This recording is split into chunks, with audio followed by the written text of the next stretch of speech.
Okay, so we're going to look at the decrease rounds.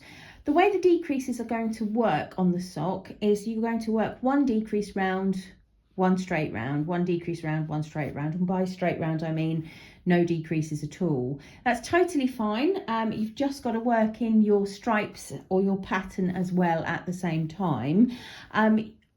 Definitely deploy a pencil, pen, whatever, so that you know whether you're on a decrease round or not a decrease round, although you will be able to tell by looking at the stitches, but it's easier, I think, to mark your pattern or get a notepad and write it down. That's how I do it.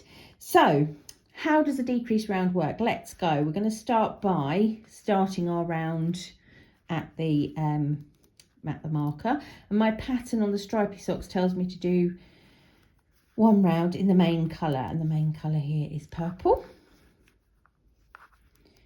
And I'm going to work to 3 stitches before that next marker, the red marker. If you remember, I said will tell me where to put my decreases. Okay, so I'm now 3 stitches before my decrease marker, as you can see. And what I'm going to do here is I'm going to knit 2 together and then knit 1. So I usually do this to sort of loosen the stitches up a bit. Knit 2 together and knit 1. And then I'm going to slip my stitch marker. Now, when I decrease on one side, I've got to do the same on the other side. Okay, so I'm going to knit all the way around now. Now this time, on the second marker, the decreases come after the marker. Okay, this is all explained really clearly in your pattern, so I'll just knit round to that.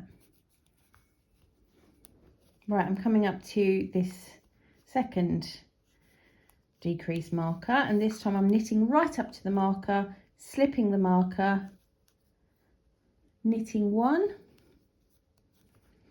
and doing a slip knit on this side. And what that's going to mean, sorry, slip 1, knit 2 together.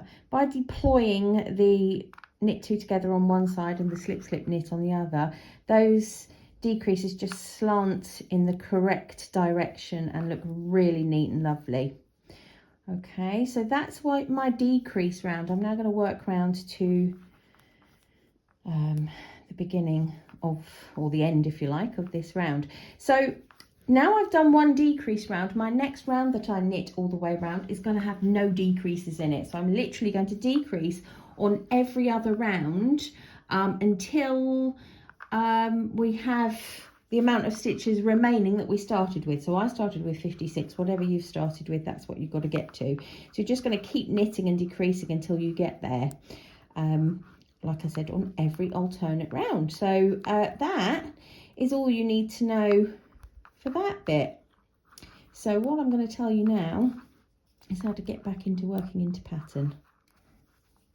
I'm just working along the last few stitches of a decrease row, the first decrease row on my socks, and I've got to work my my contrast colour back in. And I don't know if you remember, right at the beginning I showed you how I like to just get that going a few stitches from the end so I don't create too much of a hole. So what I'm going to do is I'm going to just put my needle in as if to knit in the next stitch, and I'm just going to lay my contrast colour over the top of my work like so. I'm going to knit my next stitch, and then I can let that end go and it's caught in, and I'm going to put one more stitch in now. And now on this third this second before the stitch marker, put my needle in as if to knit again. I'm just going to lift that contrast colour up and over the end of my needle, wrap my yarn in the main colour and let my contrast colour go, and knit the last 2 stitches, and that contrast colour is going to be caught in nice and securely and ready to start my next round. Okay, so I've just completed, like I said, the first decrease round on the sock, and I'm now going to complete a straight round, so i.e. a round with no decreases whatsoever.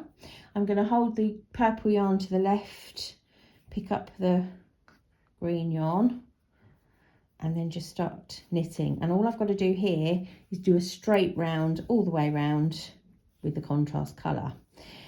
Thereafter, now I've got both yarns reattached to my work, thereafter I go back into following the pattern like I did on the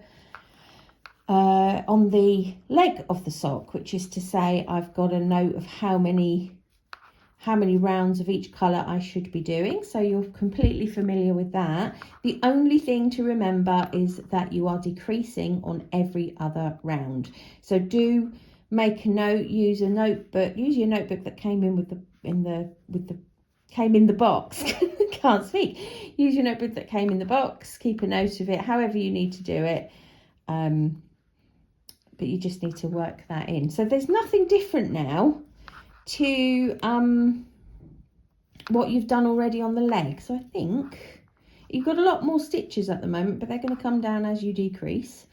But I think that's probably all you need for now. So I'm going to do some stripes along the foot and some decreasing, and I'll see you back when we get towards the toe.